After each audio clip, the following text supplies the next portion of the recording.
Hi everyone, it's Ryan with Open Door Community Church, doing the sermon for Sunday, May the 10th. The sermon I'm doing today is sort of an updated one to something I had done 5 years ago that people kind of suggested I put online. What made me think of doing this is I had a coworker who was interested in watching me speak but didn't like churchy things too much. So this is a rehash of an old sermon here, kind of updated, that I am going to send a link to him and see if it was not churchy enough for him.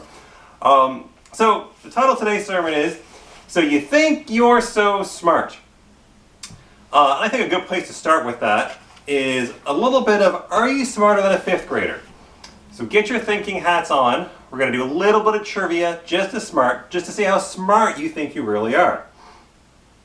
So, these are your fifth grader questions. What was the name of the last queen of France? That's question 1. Question 2. The region known as the Fertile Crescent is located in what present-day region? Question 3. The modern-day city of Istanbul was known by what name in the 13th century? Question 4. The French and Indian War, which began in 1754, became the North American theater of this worldwide war that lasted from 1756 to 1763. And in which decade did Hong Kong revert from British rule? So those are your 5 trivia questions. The answers, if you guys are ready, and you can pause the video if you're not, and you can Google it, but that just doesn't make any sense. The name of the last queen of France was Marie Antoinette. The region known as the Fertile Crescent is located in what present-day region? It's in the Middle East. The modern-day city of Istanbul was once known as Constantinople. The French and Indian War is the 7 Years' War.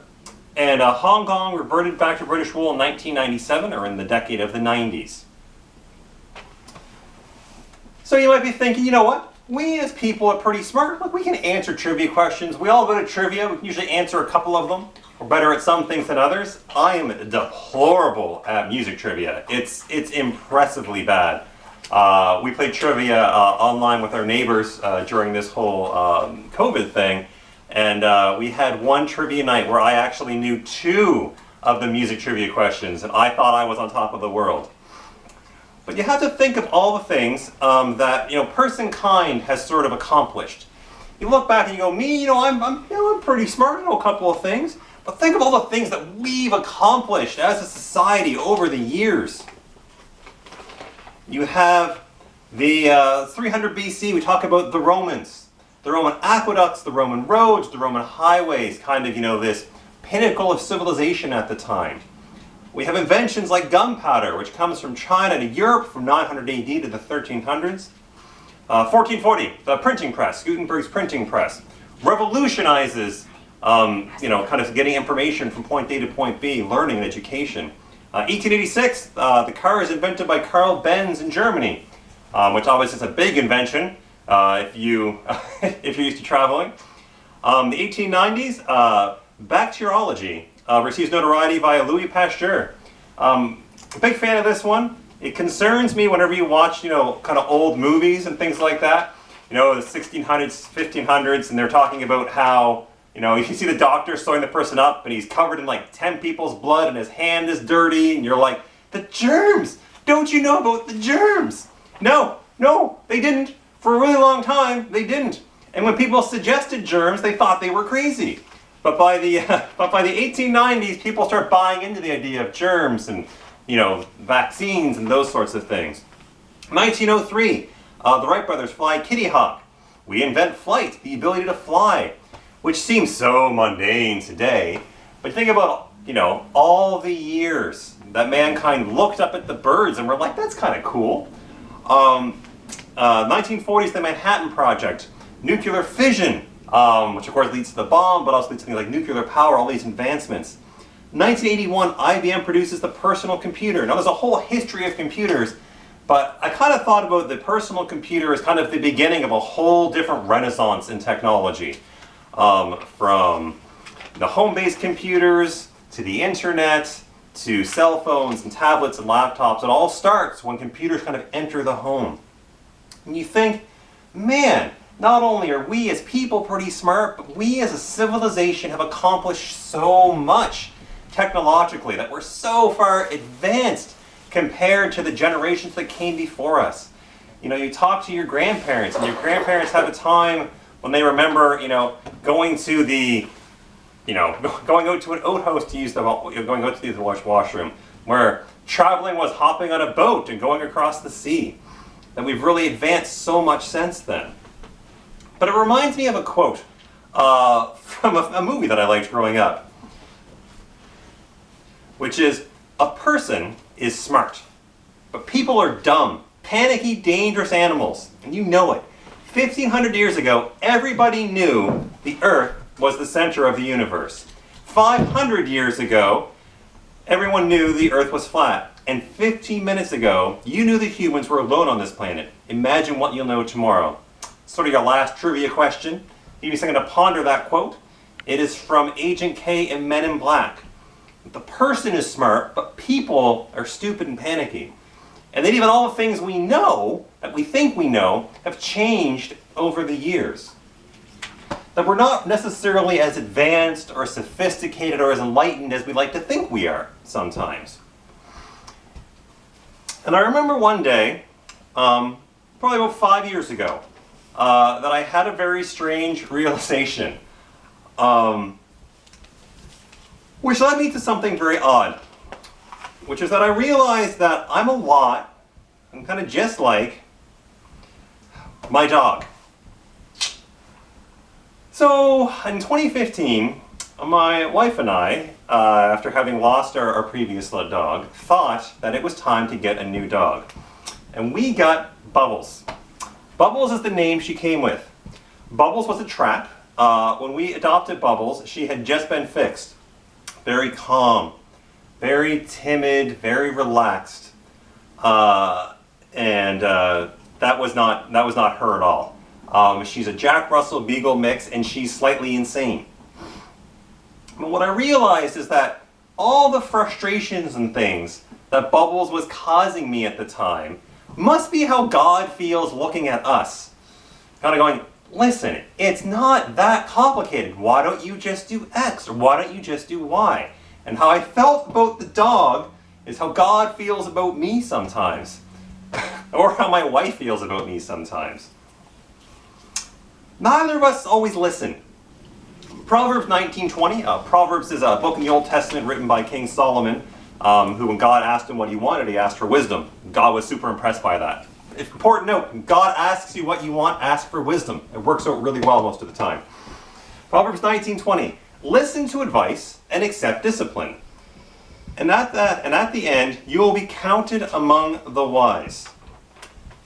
But the problem is, Bubbles doesn't always listen.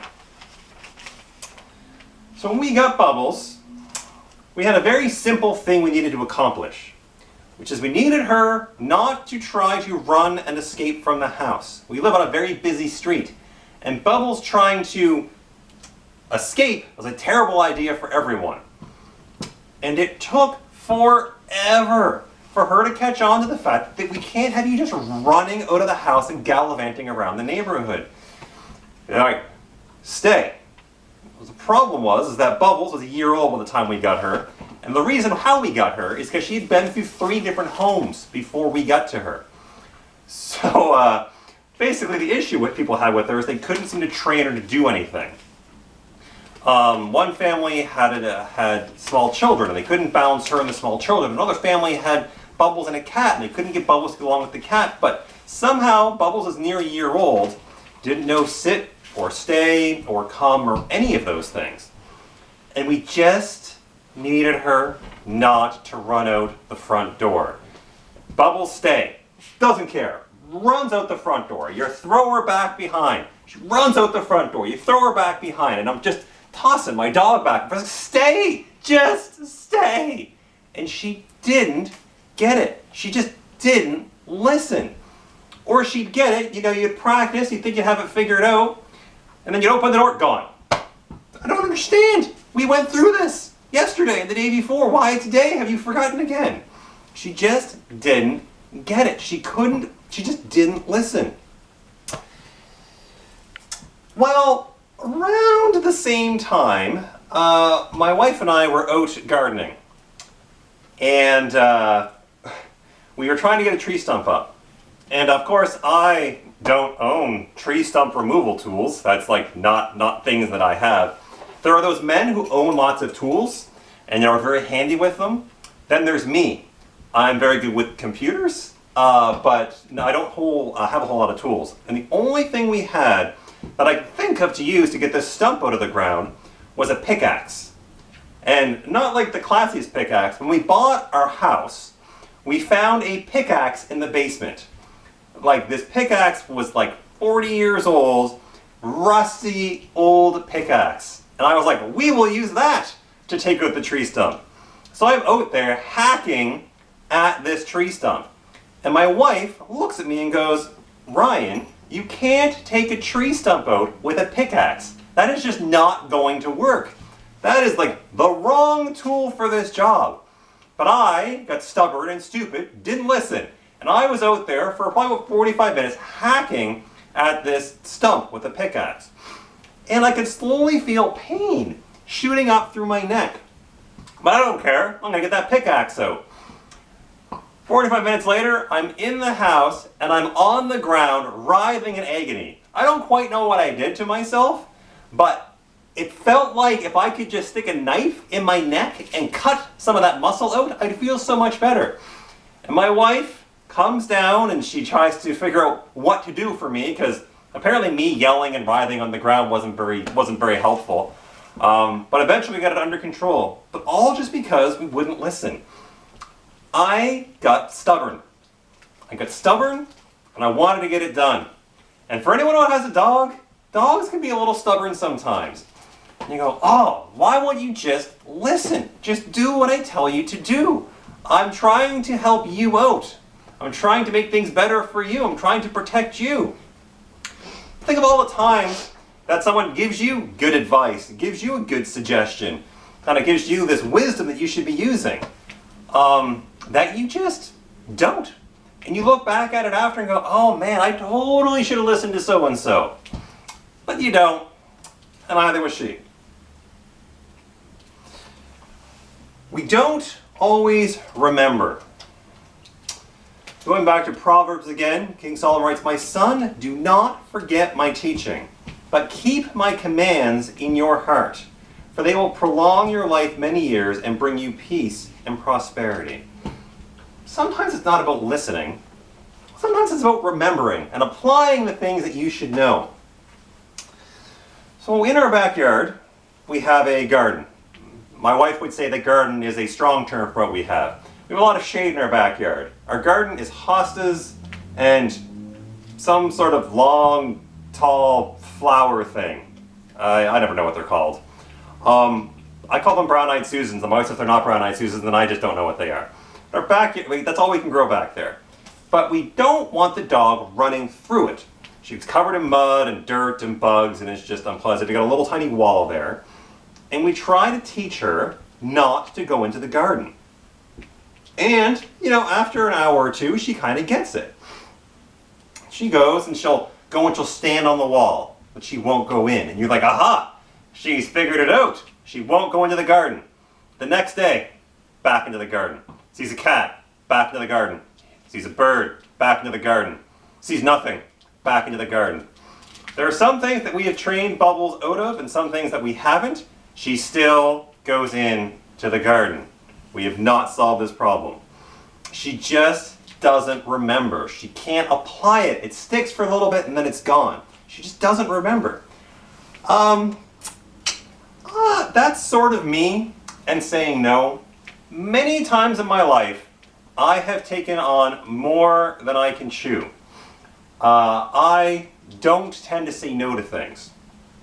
If you ask me to do something, 9 times out of 10, sure. I'm the sure guy, Sure, I'll do that. Sure, I'll do this. Yeah, it's not a problem.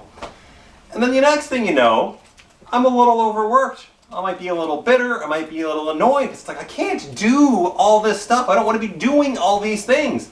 Do you know how you avoid doing all the things? By saying no. It's so bad that on my latest performance review at work, One of the things my manager told me, one of my points to work on, was he said, you have to say no.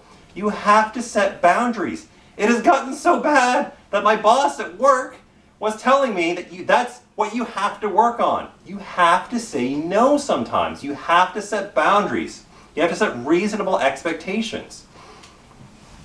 I just don't remember that, or I don't apply it. I'm giving Bubbles the benefit of the doubt and thinking that she's not getting the fact she can't go into the garden. Me, I just ignore it. I know I shouldn't. I know what I should be doing. I don't do the thing. The other thing I don't remember is use the right tool. My father-in-law, Daryl, was very big on use the right tool. If you have to drive somewhere else to get it, if you have to go buy it, use the right tool. Because in the long run, it's better. Instead, I'm out there cutting things with a pickaxe. Instead, I'm trying to put together IKEA beds with a hand screwdriver. You always said, use the right tool. It'll be better. I'm trying to fix my front door, but I don't want to take the inside door off so I can get at it. It's like half doing work like that doesn't work. Get the right tool. We don't always know when to be quiet. Exodus 14. Moses answered the people, do not be afraid. Stand firm and you will see the deliverance the Lord will bring you today. The Egyptians see you today. The Egyptians you see today, you will never see again. The Lord will fight for you. You only need to be still. Sometimes you kind of just have to let God take care of things. You have to take a moment and step back. You have to be quiet. You have to listen. You have to take your time. Taking my dog for a walk is a very interesting adventure because, see, Bubbles is actually two very different dogs.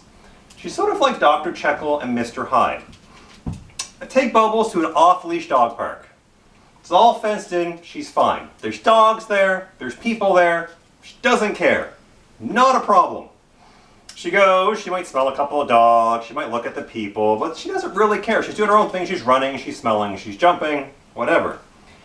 I take that same dog, and put her on a leash, I'm walking my dog.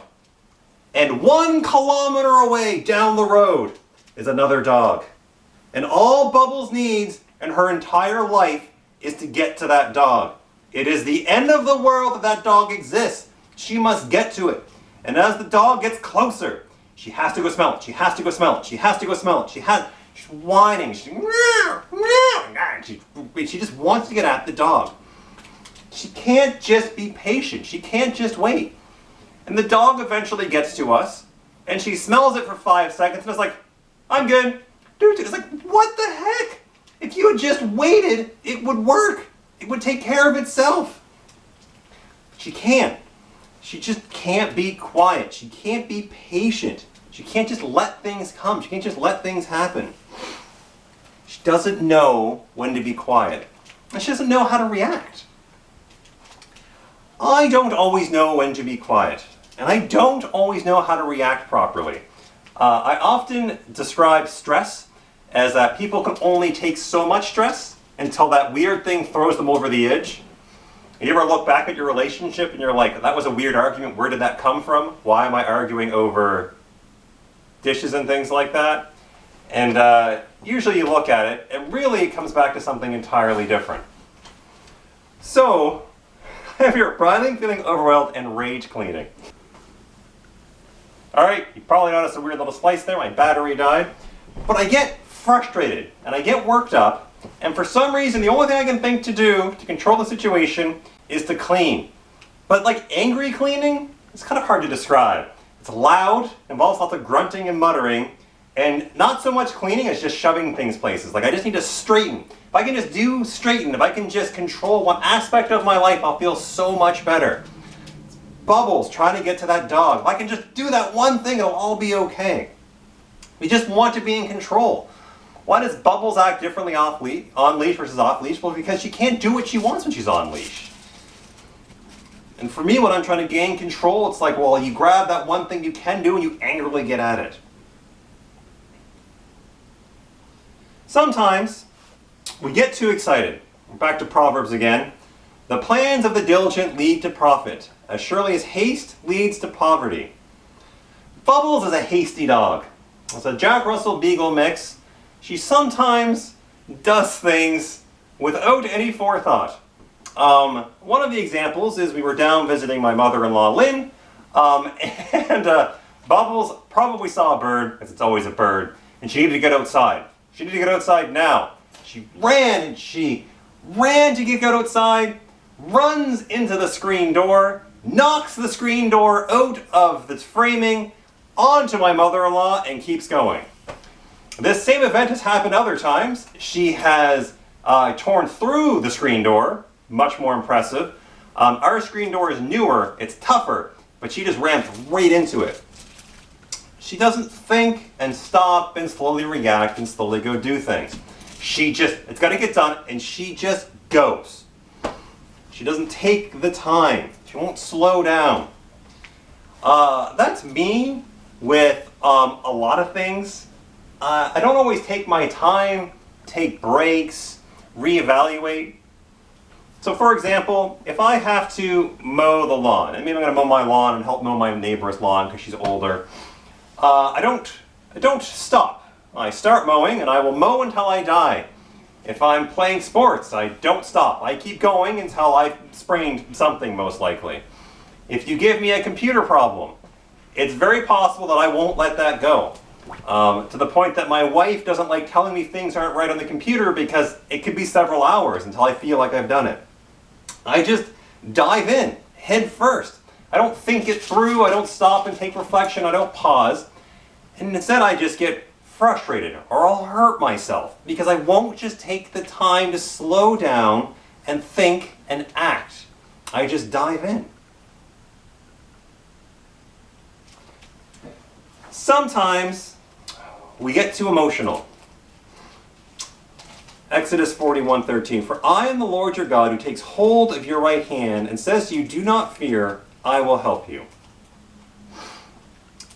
As Christians, we're supposed to rely on God to provide what we need, to give us support, to give us guidance.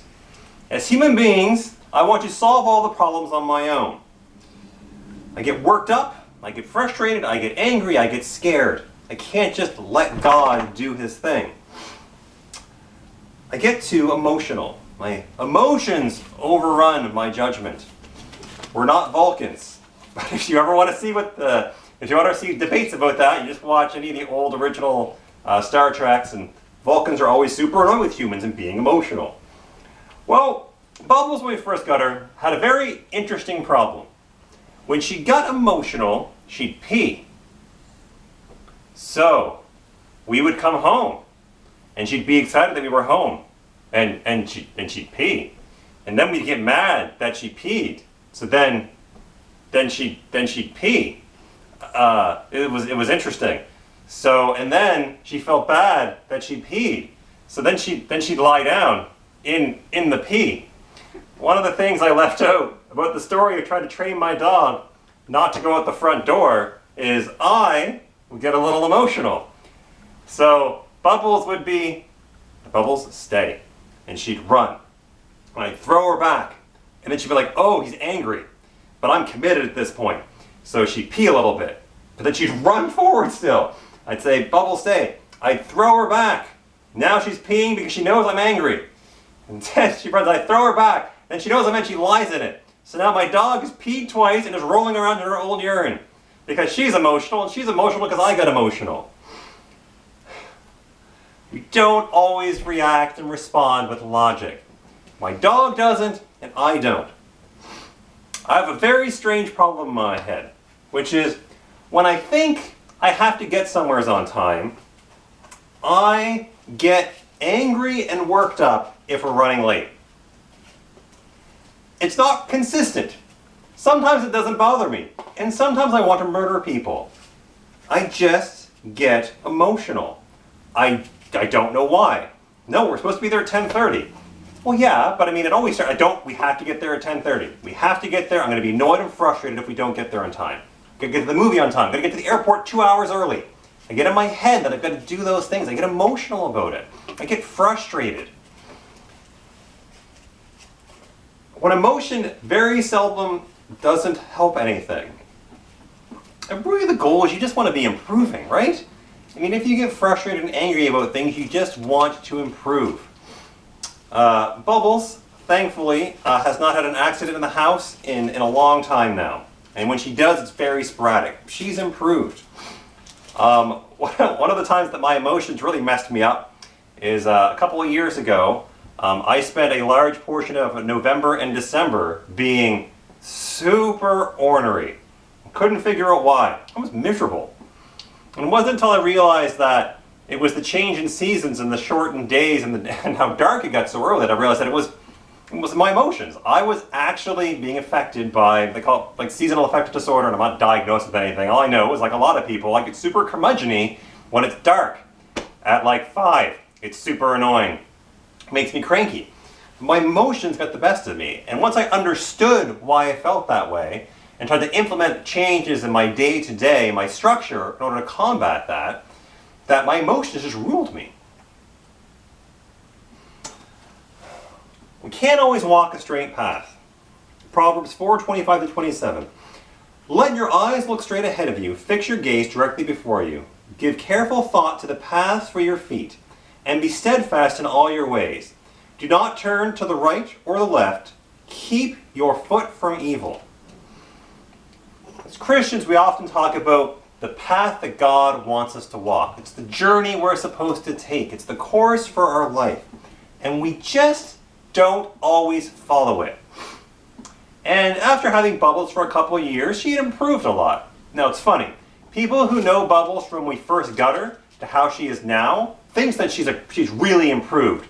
People who see Bubbles now still think she's crazy. But I thought she had gotten pretty good. So I took her to Point Pleasant Park, thinking that, she's pretty good off-leash. She keeps an eye where I'm at. She'll be fine. Point Pleasant Park with Bubbles is a disaster. She can't stay focused on where I am and where she's supposed to be going. She's just gone. She's in the woods chasing chipmunks. She's in them, chasing squirrels, chasing birds. And the problem is she runs so far so quick that she's not even thinking about me. And all I'm thinking is that at a certain point she's going to end up so far, she's not going to see me and be able to come back. She just reacts and she just runs and she just goes. She can't stay with me. And I'm just staying there being so frustrated. It's like, dude, just stay here. We're going that way. And then I think about all the times I've been trying to figure out what I'm supposed to do with my life, what my future is supposed to look like. And I picture God standing here on the path and going, all right, Ryan, we're going. Ryan? I'm like, this is a squirrel. God's like, dude, the path is here. We're going this way. I don't know. I'm in the woods. I'm chasing a squirrel. I don't know what I'm doing. It's like, whenever people are like, oh, how did you end up being a business intelligence guy? And it's like, well, you see, I went to school. And I went to school to be a pharmacist, and then I didn't like chemistry, and then I thought I'd be a meteorologist, but I didn't like physics. And then I thought that I'd be like a physiotherapist kind of person, but I didn't really like the biology classes. And then I thought that I'd be like a psychologist or a counselor, but I didn't really want to go for my master's, my PhD. And then I thought it'd be like a history teacher type person. Oh, but the way my credits worked out, I ended up in a BSc in psychology because I like psychology, because I wanted to be a counselor, but I didn't really want to do the master's thing, so now I have a BSc in psychology and a bunch of history courses, so then I'll go be a teacher. And I go and I do my practicum and I try to become a teacher. And then I do my first practicum and it drives me batty, and I love children and I love teaching, but if you put me in a classroom of 30 kids, I'm going to go insane. Now I'll go into sales. I'll be a sales manager. I'll work at The Source and I'll work at Staples and I'll manage IT departments. Oh, I don't like the hours of that. And the money is only so-so. Okay, I'm going to go do business-to-business sales. I'll go work for Rogers and I'll go do all that. Oh, I hate cold calling and that kind of stuff. Oh, I want to go, you know what, I'm pretty good with technical stuff. I'll try to do IT stuff. Okay, I'll go to BlackBerry. Oh, but the hours at BlackBerry, and now I'm working overnights because BlackBerry's about to go under, and that's kind of miserable. And then after all of that, and then I end up at another company and I'm doing like e-fraud support, but then they don't tell me when they hire me that they're going to 24/7, so now my hours there are all janky. And then I eventually end up doing the kind of work I'm doing now. I had no idea what I was doing. And somewheres there is God going, so Ryan, here's the plan. And here's me in the woods chasing squirrels. I'm just like my dog. I don't always listen, I don't always remember, I'm reactionary, I'm emotional, I can't stay on task. I'm not any better. It's like I didn't know where I was supposed to be.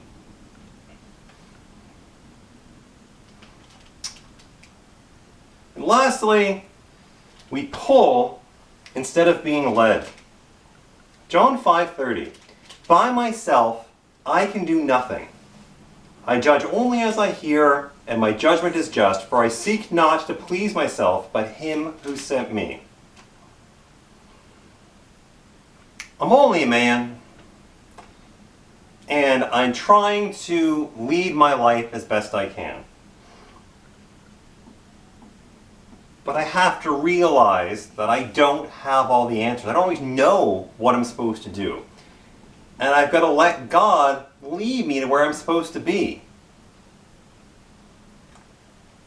But Bubbles and I approach things, I feel, a little differently. Bubbles' approach is that she's going to drag me where she wants to go. When we first got Bubbles, for another terrible attempts to do things with my dog, Point Pleasant Park and Bubbles is always bad.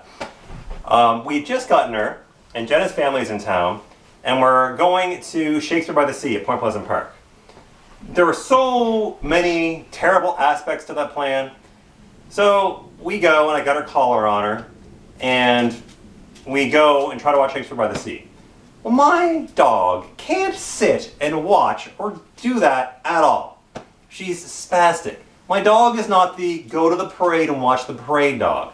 She is the look at all the shiny things, I will go get them. She cannot sit there and relax. So I got to take her out of the park because I am emotional at this point. I am livid, I am frustrated, I didn't think and plan ahead, I just acted and now we're going. Well, there was another thing that I didn't really solve, which is I knew Bubbles could get out of her collar. She would turn, she would pivot, and she would ooch her way out of the collar. So we're trying to walk back to the car. I'm in a murderous rage with my dog at this point, and she's out of her collar, and she's gone. And this is before she knew stay or come or listened or anything. She's just gone. Thankfully, she gets to another dog and I can get a hold of her. But she just has in her head where she wants to go, and she just went. And she's better now, and 95% of the walk is fine. But there's the dog or the squirrel or the bird, and she just wants to go. She's trying to drag me where she wants to be. I feel like God with me is the opposite of that. God is trying to walk forward, and he's walking, and then he looks behind, and I'm just like, I'm not sure if this is where we're supposed to be going. Are you confident that this is the right plan?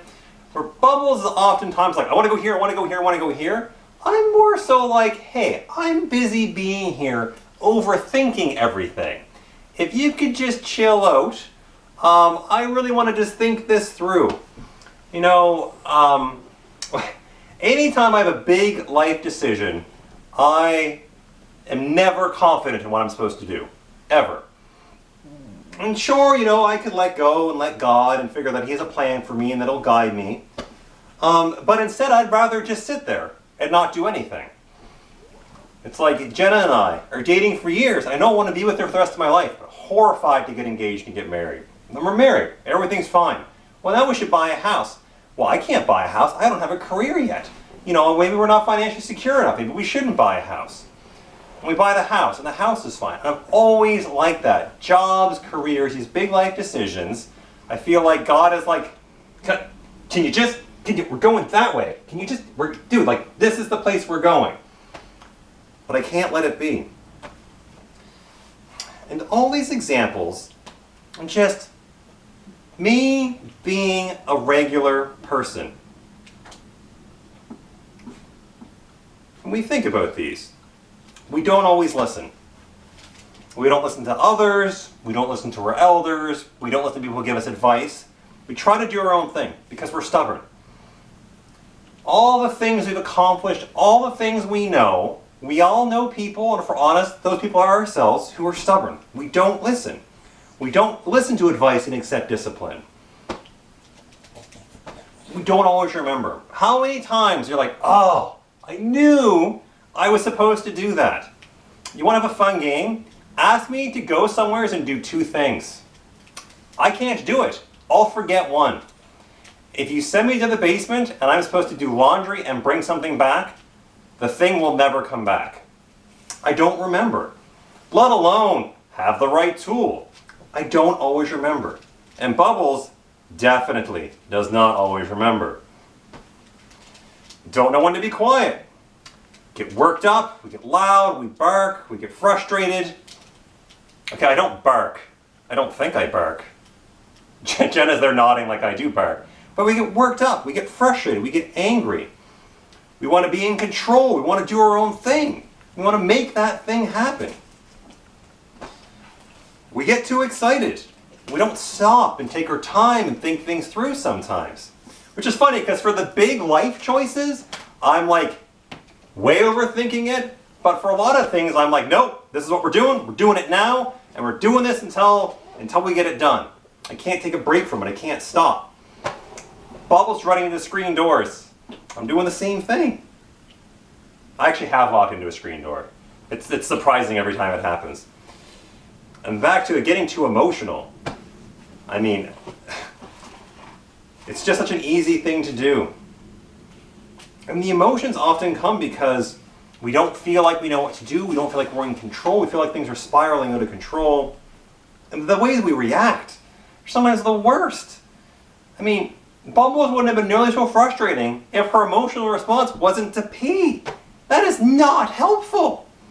My emotional response of, getting angry doesn't help anything.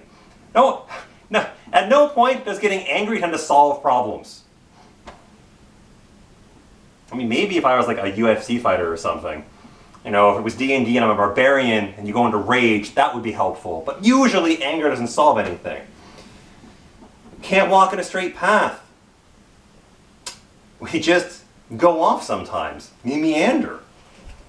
We don't follow what we should be following. And we don't always stay where we're supposed to stay. We don't always take the direction we're supposed to have. Whether that's to stay and not run ahead, or whether that's to just keep moving forward. We're these sophisticated, intelligent beings, but sometimes we're no better than the pets we keep, which is crazy. But when all that comes to a head, we're both still loved. Ephesians 2, but because of his great love for us, God, who is rich in mercy, made us alive with Christ even when we were dead in transgressions. Through all the barking, and the peeing, and the eating things, and the pulling, and the frustrations, we still love our dog. She is not perfect. She is not Lassie. If there's a kid in the well, I don't even know what would happen, but we still love her. And God still loves us, as frustrating as we can be. You ever think about how frustrating we are to other people who look at us, to our parents, to our spouses, to our friends, when they're seeing us just make these ridiculous mistakes? That they're like, dude, did you not realize that? You're like, at the time, I really didn't. I picture God being omniscient and omnipotent and looking at us going, hey, this is the path, this is the plan, why don't you just go this way? And we're like, and we're just rolling over into our pee, and God's like, dude, like, what made you think that, going out and hauling 15 boxes of Christmas ornaments down to the basement in an angry rage was really going to help anything? What made you think banging pots and pans was the solution? What made you think that, humming and hawing and not taking your time to think things through was the path to success? It's like, I don't know, man. But yet he still loves us.